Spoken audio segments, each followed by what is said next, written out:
the overwhelming Hindu majority in the capital was out for revenge. They burned stores, taxis, and buses. Anything that could be identified as owned by Sikhs. Many in the crowd tried to keep television cameras away from the violence, but one cameraman caught this horrifying sight on tape. Though we're not getting any safety or any protection from the police, this I want to stress. Half of our property we have lost it. Everything has been burnt. They give it bricks, they give it stones, they give it iron rods, iron sheets. What can we do? Our shop is burnt, our house is burnt. Only we have saved ourselves. Nothing is there. It seems as if every Sikh here now has a tale of senseless violence. Their community is horribly scarred. 3 generations of the Saransit Singh family are now homeless. Frightened people are still huddling for safety at a local temple, where others are being treated for their wounds. This old man was beaten and burned. Another had one ear sliced off. Johan Singh was defiled in the worst possible way for a Sikh, as his sacred beard and hair were shorn off. His wife showed us a picture of how he used to look. They don't blame their neighbors. They say it was Hindus from outside who attacked their town, but they are now forced to live with a fear and suspicion they've never known. In our own country. We don't want to leave our country. The question haunting this town now is whether the next generation will feel the same way. Mark Litke, ABC News, Janakpuri. They killed our relatives. Her husband, her father, her brother burnt alive in front of their houses. It has all left scars, bitter feelings between Hindus and Sikhs, anger fueled at least in part by pictures like this. Whomever the Hindu mob did not burn, it drowned. The government said that for those who had lost a house or a family member, there would be a settlement of something less than $900. For those injured, less than $200. Police officials have been removed from office, and the charge is that in the early days, police did nothing. And at least for a day or two, I think no government existed at all as far as problems of law and order are concerned. They are the sobs of a nation that has suddenly turned on itself. A white-hot rage that began when Hindus started taking revenge on all Sikhs because 2 Sikhs shot Indira Gandhi. They have mercilessly killed everybody. Every town, every city, every village, they are hunting for Sikhs. This woman's husband was pulled from their home and burned alive while she and her 5 children watched. Sikhs have been pulled from their taxis, beaten on trains. A mob pinned down this 7-year-old child and cut his shoulder-length hair, a crime akin to rape for Sikhs who don't cut their hair. The 4-day spree of violence has turned the Sikhs into refugees in their own city. The Sikhs are virtual prisoners in the schools and temples where they have isolated themselves for safety. In Delhi, the harassment and murder of Sikhs often happened in front of the police. The Sikhs looked for protection. The cops looked away. Missing part of it, that when the police themselves cannot protect the citizens, then there's very little a man can do to protect himself. Newsmen trying to tell the story of the Sikhs are kept away by police. CBS News crews that slip past security were often chased away by scores of angry Hindus who don't want the story told.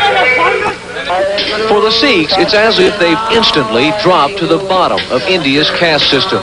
Prosperous and wealthy one week, they're camping in temples the next. Some Sikh government officials are too scared to work, teachers afraid to go to school. This is inexplicable. I just can't explain. The damage done to the Sikhs, while brutal and physical, is also social. After decades of living in what they thought was a tolerant city, 4 days of madness exposed the lie.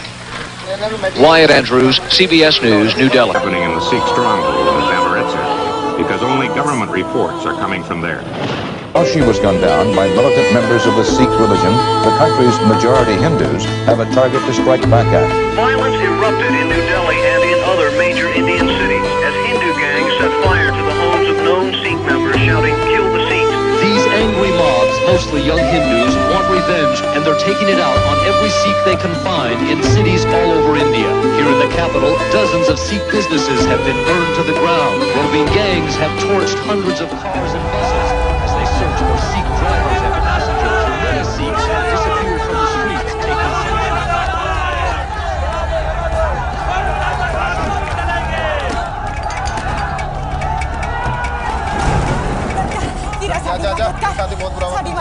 साडी मदद कर हीरा कोई है सानू बचा लो mummy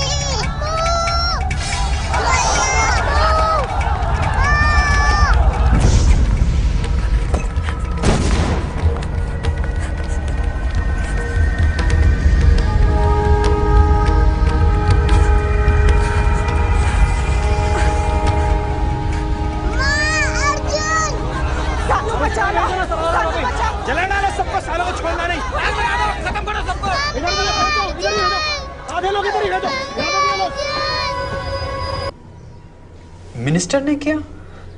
minister ही तो थे, उन्हीं की शय पे हुआ ये सब। उन्होंने ही ऑर्डर दिए थे। पर सारे मिनिस्टर तो शामिल नहीं थे, कुछ बुरे नेता थे जो इसमें शामिल थे ना? सारे शामिल सीखे, पुलिस, अफसर, सरकार, नेता, सारे। पर कुछ अच्छे अफसर भी थे पुलिस और सरकार में। पुत्तर, सवाल एक या दो बंदियां दा नहीं, 20 साल तुम्हें अदालतां दे बूए खड़कांदी रहियां। 10,000 बंदा मारा गया, 20 साल गुजर गए ने, सरकारां बदलियां, एक पार्टी आंदी आ, दूजी जांदी आ, दूजी जांदी आ ते तीजी आंदी आ, मगर इंसाफ नहीं होया। मिंद्रा दे कातिल खुले सड़कां ते घूम रहे ने, कोर्ट ने उन्हां नूं सजा नहीं दित्ती। आंटी, हमारे अदालतों में तो सालों लग जाते हैं और उसके ऊपर करप्शन भी है। ऐसे में फैसला कैसे हो सकता है? फैसला तो होता है, जब होना है तब होता है। नवंबर 84 के 2 कातिलों को भी सजा हुई थी। इंदिरा गांधी के कातिलों को। 84 के दंगे याद है आपको?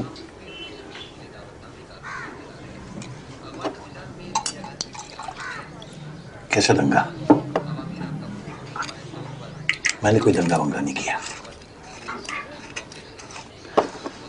साले, उन्हें जाकर कोई कुछ नहीं कहता जिन्होंने तेल दिया था लाकर सरदारों को फूंकने के लिए। वोटर लिस्ट लाकर दी थी एक एक सरदार को पहचान कर उसे मारने के लिए। उनसे फटती है क्यों? क्योंकि वो बड़े बड़े सरकारी बंगलों में रहते हैं। ऑर्डर पूरे किए थे बस। कल वो मिनिस्टर आया था कंबल बांटने, काले चश्मे वाला। मैंने उसके मुंह पे कंबल मारा। मुझे नहीं चाहिए कातिलों के कंबल, मैंने कहा।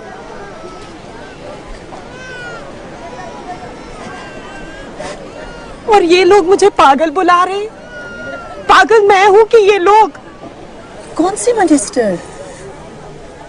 बहन जी, ये वही आदमी है जिसके पास मैं गई थी रेलवे लाइन के पास मदद मांगने, जिस